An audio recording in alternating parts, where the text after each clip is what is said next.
and welcome to the podcast of Loughborough University's Institute of Advanced Studies, a podcast where our international fellows discuss the most pressing issues of today that we're all facing and share their exciting research ideas. We hope you enjoyed today's talk. Thank you for tuning in.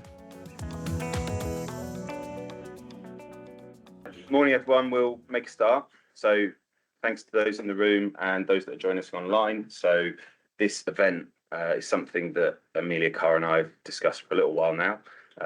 She's here for a 1 month period as an IAS fellow, and that is mainly to foster collaboration between us and Deakin. And so the idea of this event was there's a significant interest in female performance physiology at Deakin and also here. Sam Rowland was meant to be leading this, I'll be completely honest, so I'm subbing in for her, and it's something that her and Amelia have discussed. The idea is perhaps an idea of the type of work going on here at Loughborough and at Deakin. Amelia and I will then put together almost an information pack of the different researchers that are here and in Deakin, both staff and PhD students, to circulate between the two universities so that you guys can go away and think about people that might be good to collaborate with. It may be for PhD students, it might be helpful to link with somebody that's doing something similar or somebody who's got experience in the area that you're working with, and maybe hopefully foster long-term collaborations in the same way Amelia and Ian Taylor, Amelia and Sam are working together. Okay, so here's a map, Loughborough to Melbourne. This is the trip that Amelia's gone on. Oh, sorry, I need to put them on. Perfect. We have 4 people from Loughborough, all PhD students listed here, who will present first of all, then 4 people from Deakin. Now, we're going to be strict on time. We kind of said this up front, so we really need you to stick to 3 minutes. Those of you that will present in the room, I'll start waving at you if you get to 3 minutes. So if you can just wrap up then, that would be great. Everyone's only got 1 slide, so we're hoping we shouldn't go over time. And then we've got 4 presenters from Deakin who Amelia is going to keep in check. There will be time for 1 question after each talk, but there is also coffee and biscuits. Kieran? Yes. Yeah. For those that have attended in person, there's coffee and biscuits afterwards. Those online, you can eat your own biscuits and make your own coffee, sorry. But this is the running order. However, before we start, I'd like to do a little bit of a history lesson. So whilst there is a Melbourne in Australia, the original Melbourne actually is only 13 miles from Loughborough. Don't know if you knew this, Amelia. Don't know if those in Deakin knew this. So what I thought, I regularly cycle through here. If you're a cyclist, you'll cycle through Melbourne. I don't know if Lee Taylor's online, but he used to live in Melbourne. And so I thought what would be really nice is to kind of see how the new Melbourne in Australia, as we'll call it, and current Melbourne or the old Melbourne have some similarities. Some of these are mine, some of these are AI. The first one is population, very, very similar population. Melbourne, Victoria, 5.3 million.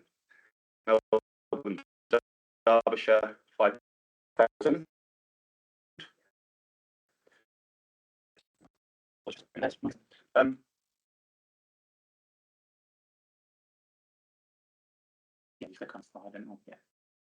Second one is apparently prominent large water features.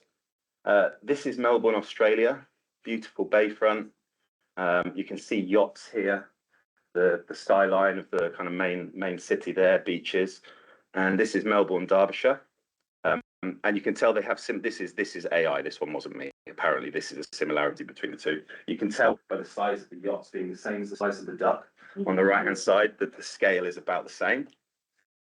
The next one is cricket grounds. So Melbourne, Australia, you have this average cricket ground. Melbourne, Derbyshire, the original Melbourne, has this Melbourne cricket ground. The only discernible difference that I could see was the branding, so I've added that, and now they're even more similar. But apparently, the one real similarity is coffee culture, which in Melbourne, Australia, I'm told is a massive part of the lifestyle there. You have these like swaths of bars and streets with coffee shops and the like on. I've never been. Melbourne, Derbyshire, you have the same sort of coffee culture. It's beautiful coffee shops that are available to go and drink it. Apparently, actually, they do have really nice coffee shops in Melbourne, Derbyshire. So I think this is actually the one similarity, and that's nutrition and physiology, caffeine. And so that's what we're going to talk about today. So I thought that was a nice one to leave on. Okay, I'm going to let the speakers introduce themselves. But up first, we have Hannah Smallwood. So Hannah, do you want to come forwards? Where are you? There. Oh, actually, sorry. Amelia. Amelia's going to introduce, sorry, Hannah. Amelia's going to introduce Deakin and talk a little bit about their research group. Thanks very much, Lewis. Really enjoyed the history lesson. You definitely need to get you to Melbourne to experience in firsthand a comparison between the coffee culture. So thank you everyone for joining today.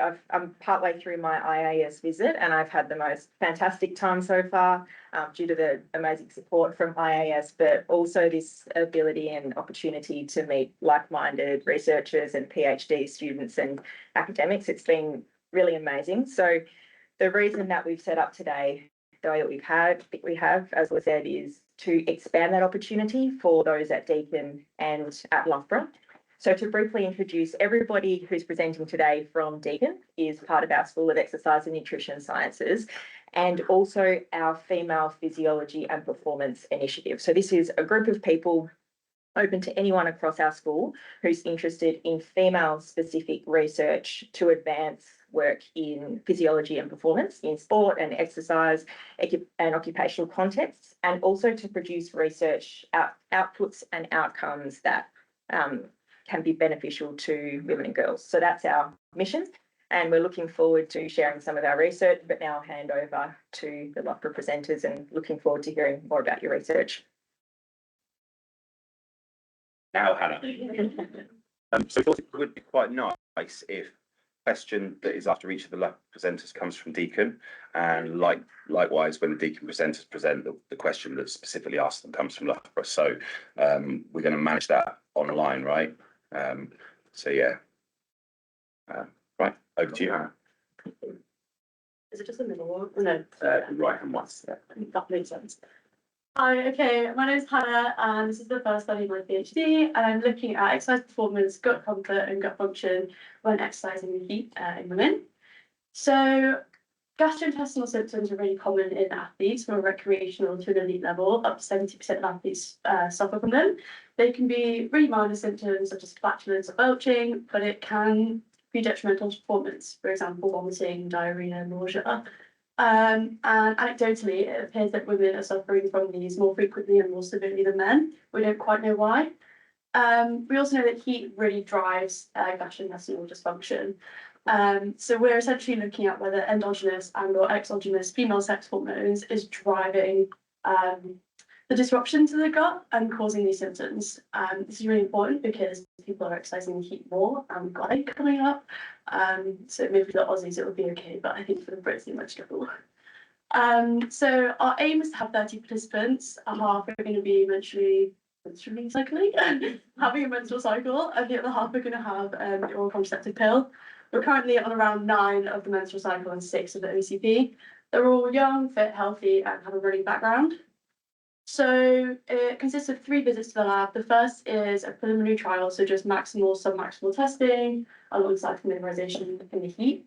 And then we basically randomly order the experimental trials between if it's a menstruating participant between the early liquid phase and the conceal phase, or if they're on the pill between the off or inactive and the on or active phase. So they come in, do baseline measures, and then they run for 90 minutes in the heat, but they're actually in the chamber for about 2 hours. So it's set to about 34 degrees and 40% humidity, and they do 6 15-minute bouts at about 65% humidity max. And then immediately 1 hour post and 2 hour post, we again take various measures. So some of the key measures we're taking, I suppose, are IFAB and then the lactulose rhamnose ratio. So these are really good markers of gut permeability and gut damage, alongside some more subjective measures. And then we're also measuring wider physiological responses to exercise and heat, essentially just trying to paint a picture of what's happening for women. So yeah, that's my research.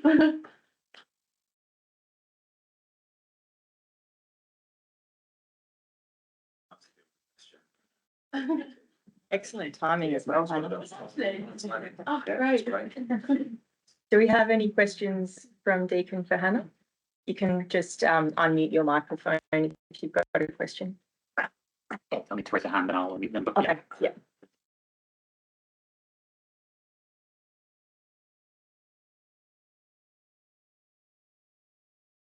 I'll have a question to start with. So, I noticed that you made some comments about differences between Australia and the UK in terms of heat exposure. I was just wondering, with your criteria, when you've got you're selecting your participants, have you ever had a situation where you've needed to screen for heat acclimation? Do you ever have participants who've been exposed to the heat because they're exposed to quite high levels of heat and humidity in your experiments? So we don't make it a set criteria, but we do ask if they've had a prolonged period of heat in the recent months. We've not had anyone yet, and also because a lot of testing has been in winter, and they've been pretty safe if they've been in England.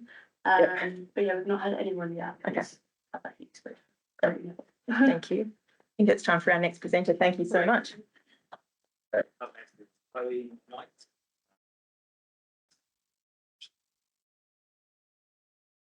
Making sure everyone online can hear me as well. So up next, we've got Chloe McKnight, who's going to present what she's doing for her first study that started very recently, or is starting very recently. Yeah, not started yet.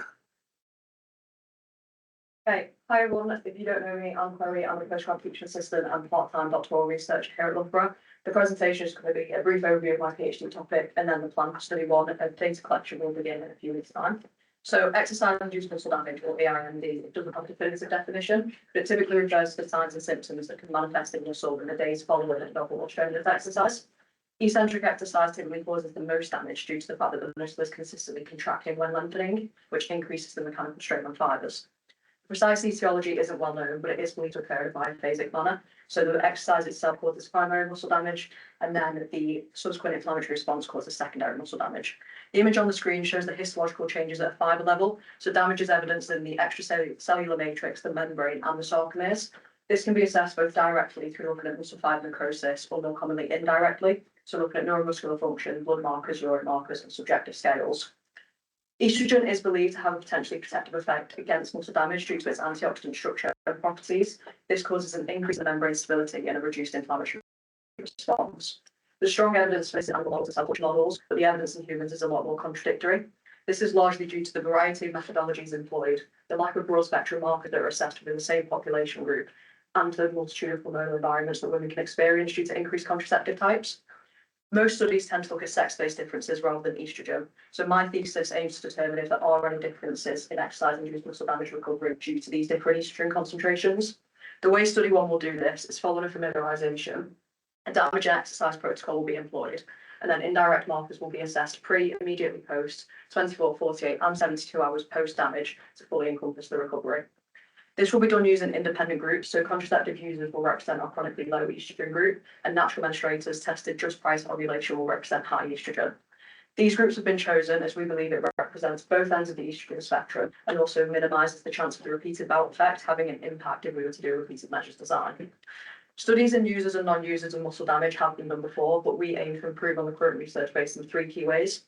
The first is by increasing the sample size. This will increase the statistical power of our study, allowing us to detect any changes should there be any present. Secondly, we look to increase the number of markers assessed within the same population group from both an objective and subjective perspective to truly encompass recovery as a whole. And finally, we look to account for menstrual cycle symptoms, as it is believed that symptoms experienced by women can negatively impact the way that they perceive their recovery from muscle damage. So it's important to consider this as well. Thank you for listening.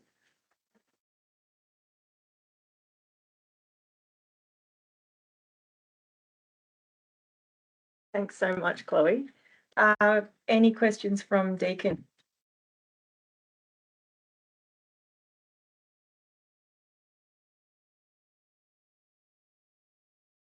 I have one. Could you tell us about, you mentioned that you've got your subjective measures as well, and just a bit more about how you think these subjective and objective measures might interact to tell you sort of more completely about the the effects you're observing? Yeah, so the objective measures we'll look at is mainly neuromuscular function, because that's the gold standard for assessing muscle damage. And then blood markers and urine markers will assess a whole wide range from intramuscular proteins to inflammatory markers. With the subjective side, we use the classic delayed onset muscle soreness using a visual analog scale. We'll account for menstrual cycle symptoms, so participants will complete a questionnaire in every single visit that they do. And then we'll also look at pain pressure threshold, which is a subjective measure that essentially helps us detect when they feel their first sensation of pain. We expect that obviously the subjective measures will correlate with the objective measures, but the evidence that's currently out there is very contradictory. So titin can correlate quite well with neuromuscular function, but not as well with creatine kinase. And then DOMS can correlate with creatine kinase, but not titin as well. So whether we actually see a correlation will be interesting, because the current research out there is a correlation do exist between the objective and subjective. Thank you. Very comprehensive. Appreciate it. Thank you.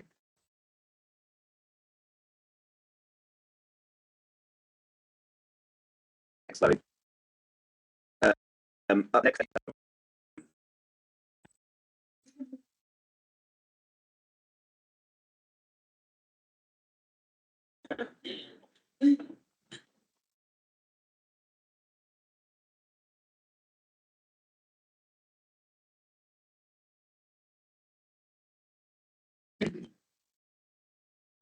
So basically my research is a little bit different to everyone else's. It's more basically cell culture based, so it's all in the cell culture lab. But basically my aim is to create sex-specific models of skeletal muscles, but in cell culture.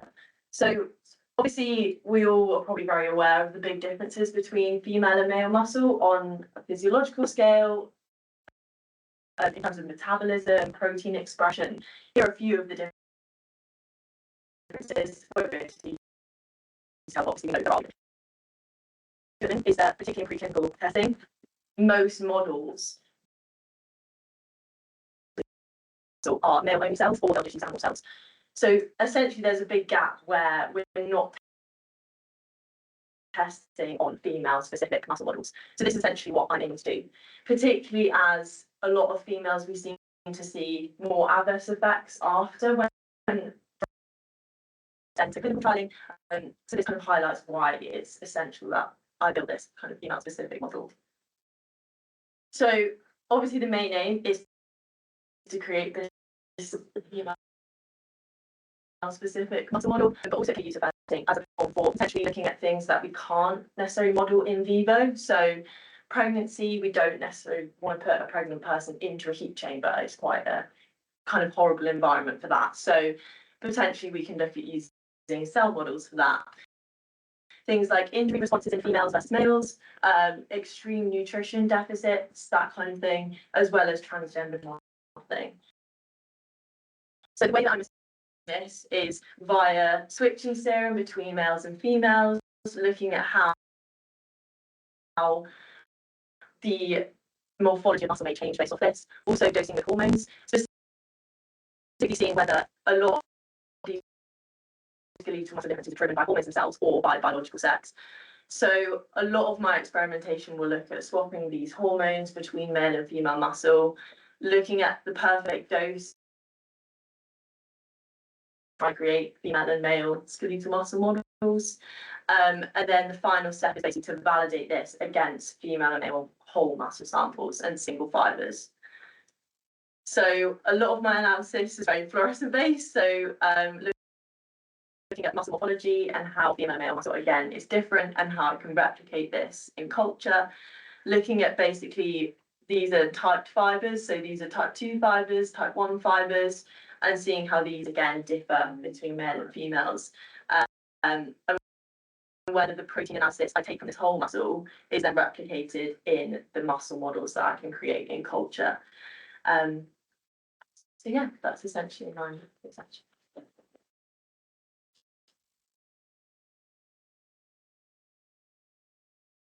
It was great. Any questions to start off with from Deakin? Okay. Sam?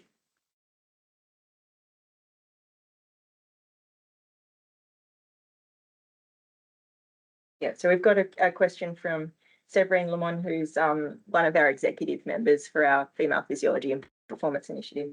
Hi, Yeah, Seb. hi. Hi, everyone.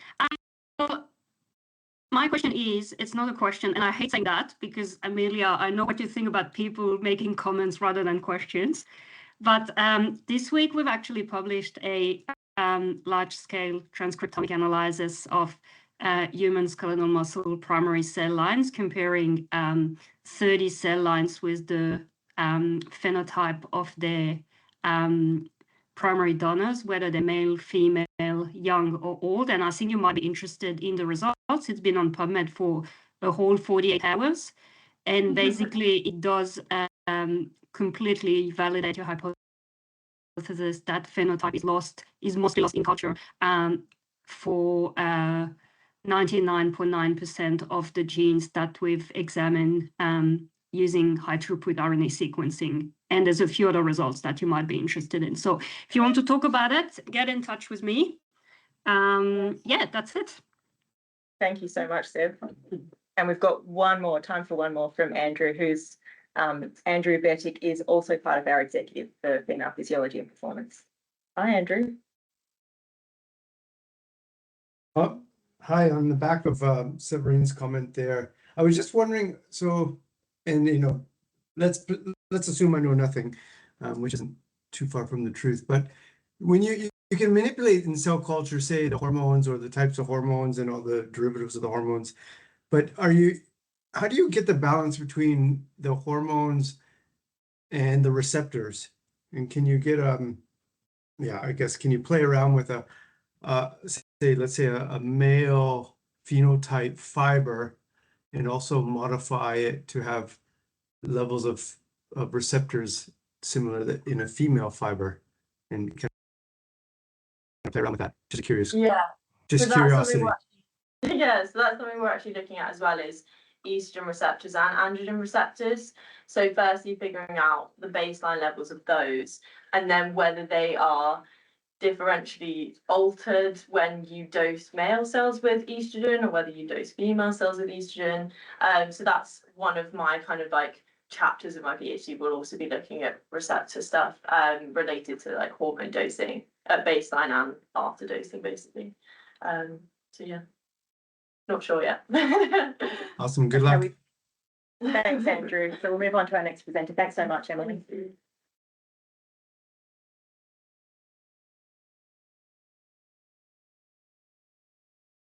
Last but not least, Charlotte Donat. Final presenter. Thank you, Charlotte.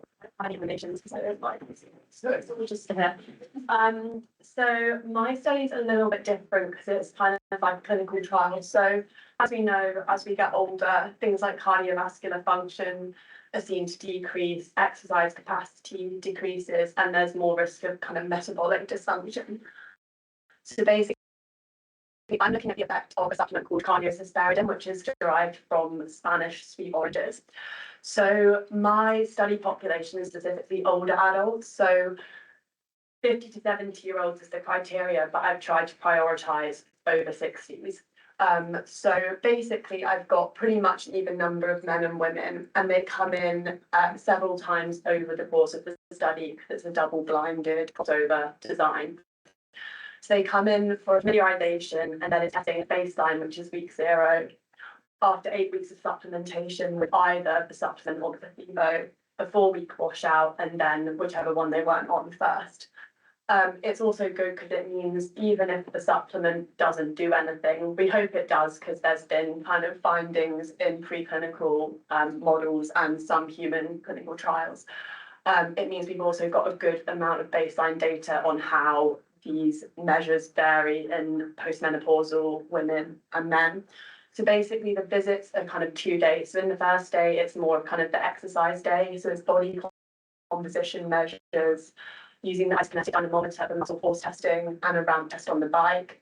The second day is more vascular. So we look at blood pressure, central and peripheral. So using the tonometer as well, it's just a normal blood pressure cuff.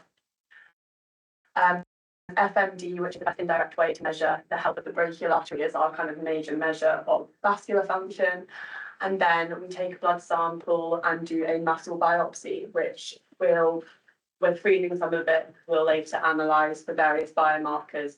But immediately after, I use something called an Ouroboros to look at kind of mitochondrial capacity and see if this is very by the supplement, and also if there's much of a difference in the male and the female muscle. So yeah, I don't know where I'm at on time, but that's kind of like a crash course through what I'm actually doing.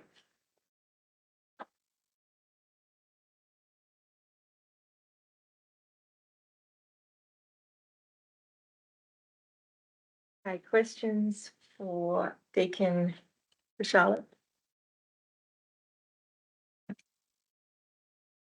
Charlie.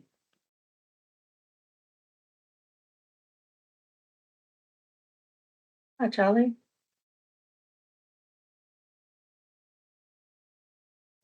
I think you just need to unmute your microphone, Charlie. Sorry, rookie error. Hopefully you can hear me now.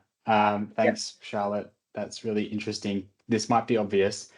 Can you explain why specifically we might expect this would be of interest or useful for older adults? And is there any information on other population groups? Yeah, so the main reason for looking at older adults is obviously we've got an aging population, I think, in most areas of the world, and obviously a lot of the things I just listed, so cardiovascular function, metabolic diseases, muscle dysfunction, exercise capacity going down. There is a lot of literature showing obviously that corresponds with aging. So there have been some studies done using this supplement, and also hesperidin in different forms and oranges in other populations. But I think the idea is that this would almost be the population that if we do see a positive effect, it would have the most positive impact on, because hopefully it would maybe delay the date. Like if someone's going to suffer from these kind of things, it would maybe push back when that instance occurs. And like say with the population being aging, we want to try and push that back as long as we can from like a public health perspective, but then also just for someone's general kind of health. And yeah. Right, thank you, Charlie, and thanks so much, Charlotte. Thank you very much to our four LUFPRA presenters. We'll now move into our Deakin presentation. So I will introduce our first presenter. So Annabelle Critchlow will present our first talk, and the title of her presentation is The Role of Estrogen in Female Muscle Aging. Thanks, Annabelle. Thank you, Amelia. So hopefully you can hear me. Okay, so thanks for having me. So it's well established by now that aging leads to a significant loss of muscle mass and function. And this leads to a whole host of poor outcomes, such as a lack of functional independence, low quality of life, and most importantly, increased mortality. So, but on top of this, females also have to go through menopause as well. So they experience drastic changes to their circulating sex hormone levels, like estrogen and progesterone. But we typically think of these hormones as being involved in reproduction, but they also act in all of the tissues around the body, including skeletal muscle. So it's really important for us to understand how menopause-induced changes could also impact and worsen age-related muscle wasting as well. So the overarching aim of my PhD work was to investigate whether circulating estrogen levels were associated with muscle mass function and gene expression across the entire female lifespan. And across my PhD studies, I've analysed data from around 400 healthy females aged between 18 and 90 years of age, so that I could map the entire trajectory of muscle aging in females right from the start of adulthood to the very end. And so we collected a whole host of measures, including sex hormone levels, whole body composition with DEXA, thigh muscle composition with PQCT, neuromuscular function of the quadriceps, and we've also taken muscle biopsies as well from participants so that we can measure muscle fiber composition and also gene expression with RNA-seq as well. So then with all of this data, we've used a whole host of regression models to look at the associations between estrogen and muscle outcomes at the whole body, muscle and cellular level. And overall, we see that irrespective of age and other important lifestyle factors like protein or physical activity, higher estrogen levels are associated with greater measures of lean mass, including total lean mass in the body and also muscle mass in the thigh. We also see higher and faster force production in the quadriceps as well, and also fewer hybrid muscle fibers in the vastus lateralis. And when we also look at changes across time as well, we see that greater declines to circulating estrogen across 5 years of aging in females over 50. They're associated with greater losses in thigh muscle mass and hand grip strength as well. So really overall, I think these findings just show us that the loss of circulating estrogen across menopause does negatively impact the muscle from the whole body to the cellular level. And it really emphasizes the need for female-specific therapy so that we can combat muscle wasting in the final decades of female life, because it definitely seems like there are female-specific factors here that are contributing to the muscle aging process. Thank you very much, and happy to answer a question.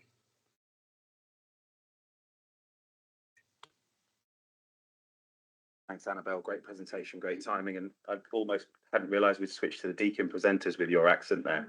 Have we got any questions for the room? Emily? Gorgeous slide, by the way. The question is mainly, do you think the changes in muscle function are driven by structural changes to the muscle, or do you think there's a potential effect of neural factors, either centrally or peripherally? So that's a really great question. So we actually have a whole host of neuromuscular data we've got from 88 participants that we recruited. And what we saw was that we see an acceleration in the loss of neuromuscular function at around menopausal age, so around 45 years, where that menopausal transition kind of starts. But interestingly, we don't really see that same acceleration in variables that are representative of neural function above the neuromuscular junction. So it seems that the deterioration is happening at the neuromuscular junction or further down from that, like within the muscle. Great, thank you. I had a follow-up question as well. I didn't quite catch in the presentation, your muscle mass measures, are they MRI or are they DEXA, or what are they? No, they're DEXA. So I've got DEXA for the whole body stuff and then PQCT for the thigh specific measures. I just wondered if you'd had MRI, maybe it would have been really interested to look at like fat infiltration into the muscle and the kind of quality of the muscle as well as just the volume, as it were. Yeah, definitely. We've got like intramuscular fat measures from the PQCT, and we've also done some muscle quality measures with the muscle biopsies as well, so we can actually see fat infiltration like between the fibers. So we've quantified that, and that is also associated with estrogen, but we actually see the opposite association, so increased intramuscular adipose tissue with higher estrogen levels. So almost like higher intramuscular fat may be good for muscle then? I'm not so sure. Two questions together.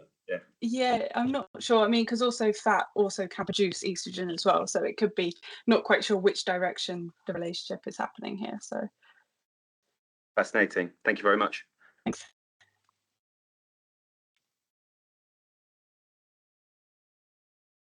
Thank you, Annabelle. So our next presenter from Deakin is Izzy Cotham, and the title of her work is The Development and Validation of a Menstrual Monitoring Tool for Use in Sport and Exercise. So please start when you're ready, Izzy. Thanks, Amelia. So most female athletes and exercisers experience menstrual cycle symptoms, and these can negatively impact sport and exercise participation and performance. However, currently there's no valid or reliable method to measure these symptoms in active females. So we aim to develop a valid and reliable tool to assess these symptoms and their perceived impact on exercise. So our methods involved 3 phases. So in phase 1, we generated a list of symptoms from the existing literature. These symptoms were then evaluated by 7 experts through 3 rounds of the Delphi method, and we also had 2 focus groups with active females, and this is what was used to develop a draft monitoring tool. We then further refined this with cognitive interviews with the active females as well. In phase 2, we then administered this draft monitoring tool to 215 naturally menstruating active females. They completed this daily across 2 menstrual cycles. And we also collected, we administered other validated questionnaires, such as the Brunel Mood Scale, the Dysmenorrhea Visual Analog Scale, the Premenstrual Symptom Screening Tool, and a couple questions indicative of more severe symptoms, such as the number of health professionals they had seen for symptoms. So then in phase 3, we used the data that we collected in phase 2 to do item reduction, factor analysis, and validity and reliability testing. So the results for this, we had 40 symptoms that reached expert consensus for inclusion even. And after item reduction and factor analysis, the final tool included 26 symptoms, grouped into 6 factors, which were energy and functional capacity, fluid retention and affective ability, positive activation, somatic pain, negative effect, and sleep disturbance. So in terms of reliability, the internal reliability was acceptable. Retest reliability ranged from poor to good.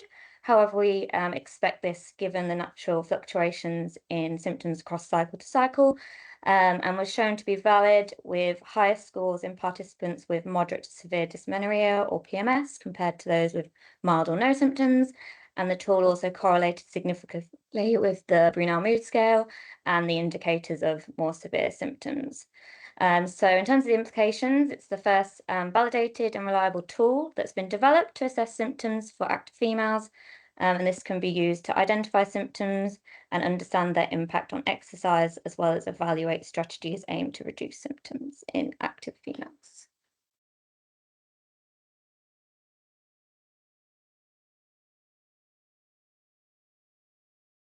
Thank you, Izzy. Well done. Good timing again. Any questions from the room? Yeah, Rowan. Really interesting presentation. My question would be, how often, potentially per cycle, would you get athletes to actually complete this questionnaire? For example, would it be once a month, once a week, maybe the start and end of period, for example? Yeah, that's a great question. I think it depends on what you want to get out of the tool. If you were using in an applied setting and you're wanting to monitor your athletes, I think you would want to do it for at least 2 cycles daily across the whole cycle, and then you can actually see if those symptoms they're experiencing are actually cyclical and actually menstrual symptoms, or are they just other noise from other things. And if you do it across the whole cycle and do ovulation testing in the middle as well, it will be able to kind of characterize your cycle a bit better. If you're using it in research and you're only looking at certain phases, like the menstrual phase, you might just want to collect the data on the day you're testing, like during menstruation, or if you're doing premenstrual, for example, just on those days. So I think it depends what you want to use it for. Thank you. Thanks, Izzy.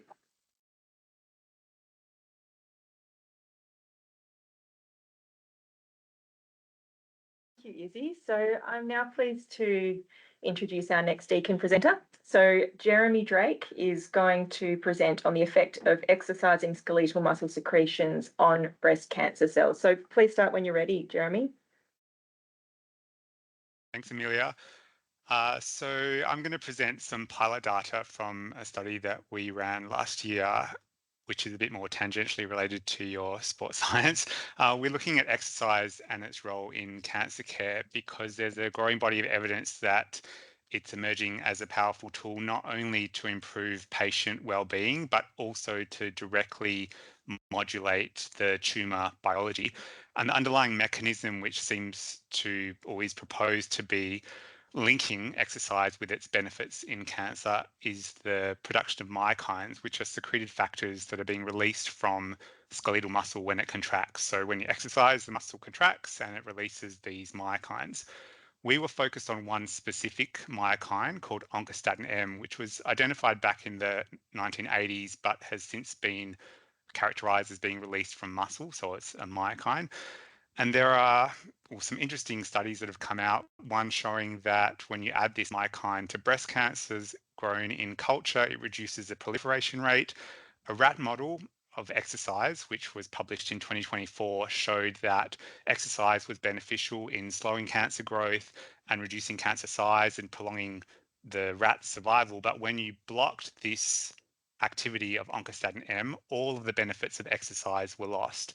However, there are human studies which show contradictory evidence. For example, elevated levels of oncostatin M in some human studies have been shown to be correlated with much worse survival, much faster metastasis. So there's different models that are showing different things.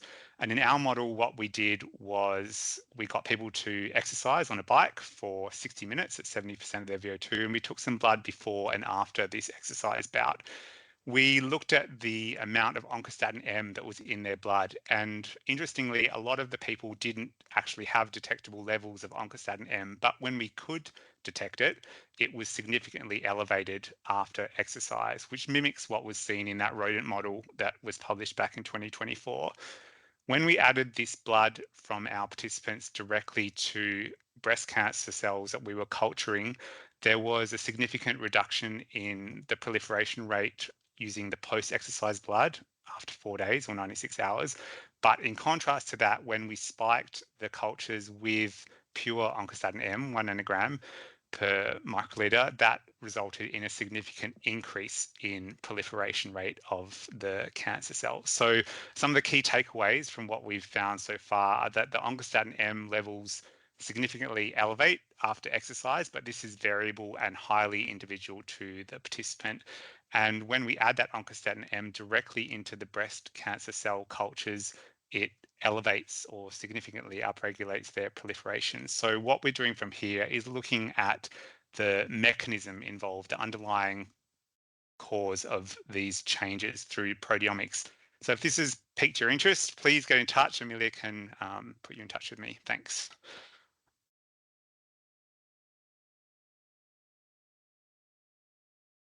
Thanks, Jeremy. Very interesting. We do actually have a couple of researchers that are looking at this type of area. So if they're not on the call now, then I will link them to Amelia so that you can continue the discussion. Any questions in the room directly? Christoph? Thanks. I enjoyed that presentation. So would you say oncostatin M has nothing to do with it then in your study? Well, it's definitely having an effect. It's making the cancer cells grow faster. It's not doing what we saw in the rat model. So the rat model, when they blocked oncostatin M, all of the benefits of the exercise were lost. But the levels of oncostatin M that were detected in the rat model were 10 times higher than the levels that we could detect in the human. And the amount that we could detect in our participants, the amount of oncostatin M we were adding to the cultures, which is based on other cell culture models that are already published, was at 100 to 1,000 times greater than what we could detect in the blood. This myokine is related to interleukin 6, which is known to have a biphasic effect. So at different concentrations, interleukin 6 will have a different effect on target cells. So potentially due to the concentration differences, that might be why we're seeing different things, but I'm not sure. Great. Thank you very much.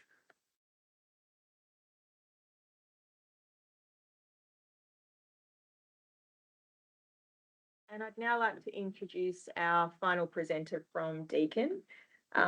So Monica Kelly is our presenter. So Monica is also a member of our executive for our group, and her presentation is about heat adaptation for females. Start when you're ready, Mon. Thank you. Thanks, Amelia. Great to be here in the last one for today. So high intensity intermittent exercise as a heat acclimation training protocol is relatively rare compared to continuous exercise. However, high intensity intermittent exercise is likely more specific and possibly beneficial for team sport athletes preparing for competition in the heat. We are yet to fully understand the time course of adaptation to this type of training in the heat, but also the impact of this type of training on objective markers and sleep. And so the investigation here was looking at females and the time course of high intensity intermittent exercise in a heat acclimation protocol and looking at the objective markers of sleep. We had 11 females of trained status complete 6 training sessions across 7 days. The sessions were 60 minutes in duration and had an average exercise intensity of 60% VO2 peak. They alternated repeated intervals of 30 seconds at 90% VO2 peak and 30 seconds at 30% VO2 peak to get that mean 60% VO2 peak. We looked at time course variables. I've only presented some here in session 6 compared to 1, but I'm happy to answer questions related to them. Our sleep data was collected from an actigraph with participants completing sleep diaries, bed and wake time, but also then we looked at a stress and recovery here. We used linear mixed models and bone-friendly post-hoc procedures, and statistical significance was B at less than 0.05. We all know that heat acclimation protocol and control factors are really important. So before we get into the results, we didn't have any difference in body mass, USG, fluid consumed during the heat acclimation sessions. Total training time external to the protocol wasn't different between participants. Time of day of heat acclimation training was also consistent. We had no difference in climate chamber conditions, so temperature, humidity, or wind speed. And we were able to verify for all our female participants they were during the follicular phase of the menstrual cycle through estrogen and progesterone concentrations. For the time course perspective, we had our first adaptations at session 3. So we had a reduction in heart rate by 3 beats per minute. But as you can see here on the screen for session 6 compared to 1, a reduction in resting core temperature of 0.18, mean rectal temperature of 0.21, mean skin temperature of 0.2, and 9 beats per minute reduction in mean heart rate. Importantly, no effects on sleep, stress, or recovery for these athletes. So for our female athletes, we were able to identify the time course of adaptation using a high-intensity intermittent exercise protocol, inducing thermophysiological adaptations without incurring disturbances in sleep. So it could be a very beneficial type of heat acclimation protocol for our team sport athletes preparing for comps in the heat. Thank you.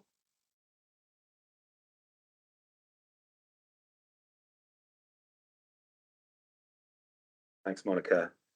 Your presentation location looks a lot more impressive than ours, I have to admit. We've got any questions? Any questions for Monica?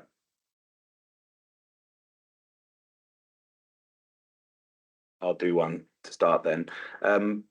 You mentioned there were no changes in kind of the fluid intake, hydration status before sessions. What about sweat rate during the sessions? Yeah. Were there any changes pre to post? Yeah, we saw that we had a sweat rate as one of our factors as well. It was probably starting to emerge towards that session 6. We definitely didn't see any adaptations for our females any earlier than that. Our chamber conditions were very hot as well, nice and dry. So we're hoping we were aiding some sweat adaptations happening there, but we didn't necessarily see them in that time course happen any earlier. Great, thank you. Any other questions? Yeah, Louis? Sort of piggybacking off Amelia's earlier question, I'm assuming in Australia, you guys have a lot more heat going on. So you guys kind of have the opposite problem that Hannah was having. So how do you know that those adaptations are only from the sessions you're doing and not just training outside on, just with the regular training? Yeah, awesome question. So this study was undertaken during the winter months of the year. So we had to wait all the way till June to make sure that the temperatures and the average temperatures for the previous 3 months were below at least 25. I think they were even below 18 degrees Celsius. So we had to wait till then and had a very short window to collect all of this data before we then saw the ambient temperatures at the locations where all these athletes were based.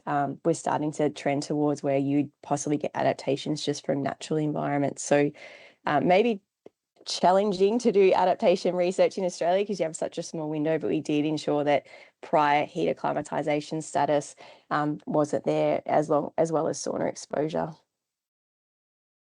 Yeah, I was shocked when I learned that it got cold in Melbourne. I just assumed it was warm all the time, but yeah, I was chatting to other people and they told me you do get to single digits during winter, right? Yeah, it's the opposite problem to what we have. Yeah. When you said 18 to 25, it would have been great, Monica, if you could have seen all the faces of the PhD students in the room. They were thinking, if only our summer was like that. Okay, great. I think we're done with all the presentations, so that was fantastic. I just want to say a big thank you to the Melbourne presenters, but also the people from Melbourne, Deakin. I'm assuming you're all in Melbourne, maybe you're not, that have attended, because the time over there is pretty late in the evening. So I really appreciate your effort in engaging with this session. I think there's certainly been a couple of things that have immediately sprung out where potential collaborations may go forwards. And yeah, hopefully when we send that pack to you, you can start discussing with each other directly. Don't feel like you have to copy myself and Amelia in. Please, if something does come of it, tell us further down the line. But yeah, we thought since we've got 10 minutes left, we'd open the room for any questions, because I appreciate there are guests online from Loughborough who perhaps haven't had a chance to make any comments or have any questions. So if anyone online wants to ask a question or make a comment, comments are welcome, or anyone else in the room, then please put your hand up in the room or online.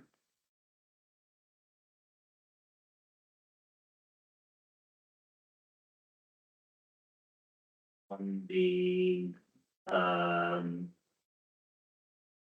might have been Annabelle's one on, was it Muscle aging. muscle aging?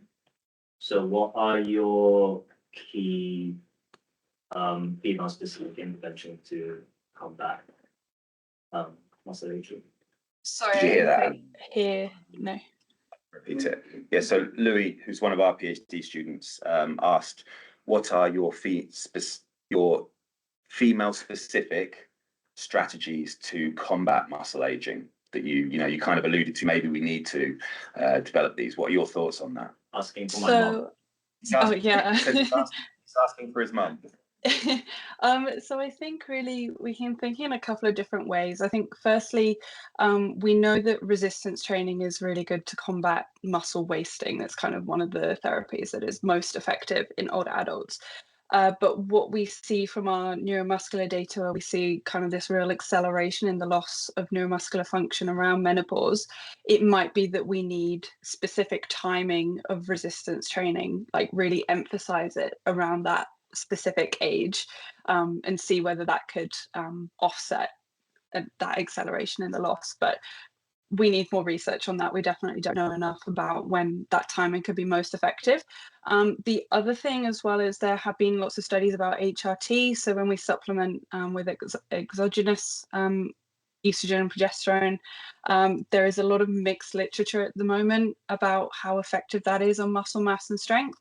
Some studies seem to be that it's like it can be effective for muscle strength, maybe not so much for muscle mass.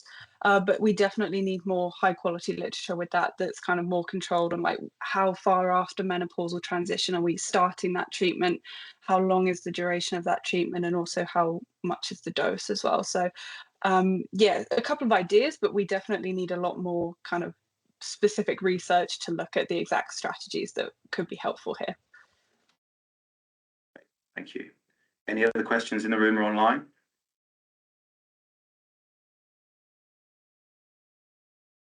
I have a question for Jeremy. You chose a kind of endurance training model, Jeremy, the kind of 60 minutes, 70% VO2 peak. Yes. What factors kind of dictated your choice of that endurance exercise? May there be other types of exercise? I'm thinking high intensity interval exercise that maybe has more of an effect on muscle and maybe perturbs muscle. We've heard about muscle damage today. Resistance exercise was kind of suggested by Annabelle there. Have you considered looking at different types of exercise and how these responses might differ? Yes, we chose that because it was convenience, because there was already an exercise trial running and we just took blood from their exercise trial. But there are other models that have been published in the last 2 years or so. There's actually a group in the UK who are doing a colon cancer model showing the same things, like the post-exercise blood reducing the proliferation rate. But yes, there are published high-intensity exercise benefits and also resistance, like the post-exercise benefits reducing the proliferation in culture. So I think now the next step is to understand properly the mechanism that's what is actually changing in a cancer cell as a result of that. Brilliant, thank you. Any more questions? Any questions from any Deakin? Oh, sorry, Talia. Yeah, we've got one more from the room. Yeah, this is Annabelle. Obviously, you mentioned menopause. I was wondering, I'm curious, were you just asking them whether they had gone through menopause, like taking kind of menopause, yes or no? Or also, I'm thinking about perimenopause and how different between individuals. That can be between 10 to 10 years. did you symptoms before menopause, or is this something that would be interesting to look at in the future? Yeah, so we did ask a few more questions with sense of like, are they still getting a regular cycle? If it's irregular, kind of how irregular is it? Like, what's their usual length? Are they getting any menopausal symptoms as well? So we had a whole host of those. We asked if they were above 45 years of age. Surprisingly, we only had 3 people that were classified as perimenopausal, which I think probably just comes from difficulty in diagnosing it or kind of assigning it, because of people would carry on taking hormonal contraceptives, so it hides their normal menstrual cycle, so you can't actually see whether they've stopped it or not. So I guess you're kind of more reliant on other symptoms they might get. So yeah, it can be really tricky. We tried to get as much as we can, but I think there's definitely more questions that we can ask, like about their cycle and everything, and try and get more information of them. I mean, like, some people also had been told by their doctor that they were going through the menopause as well, so that is also another question that we would ask them as well. But if it wasn't quite clear, we would try and work it out by piecing together other bits of information. Thank you.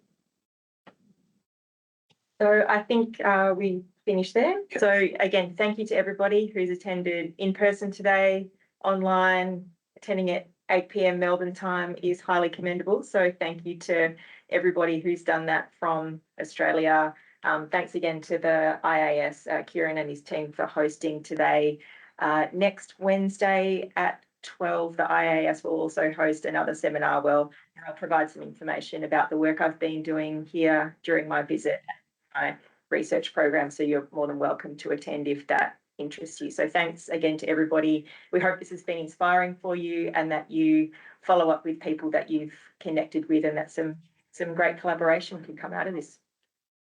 And I'll just say one final word to those in Melbourne. If you're ever in the UK and you want to come and visit, you're always welcome. Please reach out to me. I'm happy to host you for a day or an afternoon, or a month, I guess.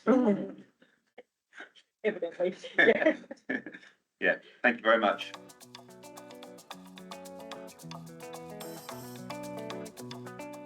Thank you for listening to the podcast of Loughborough University's Institute of Advanced Studies. A quick reminder about how to stay connected. You can find us on Blue Sky, LinkedIn and Instagram, and you can also watch the presentations on YouTube. The podcast is available on all the major platforms. Please download, share, and most importantly, subscribe. See you next time.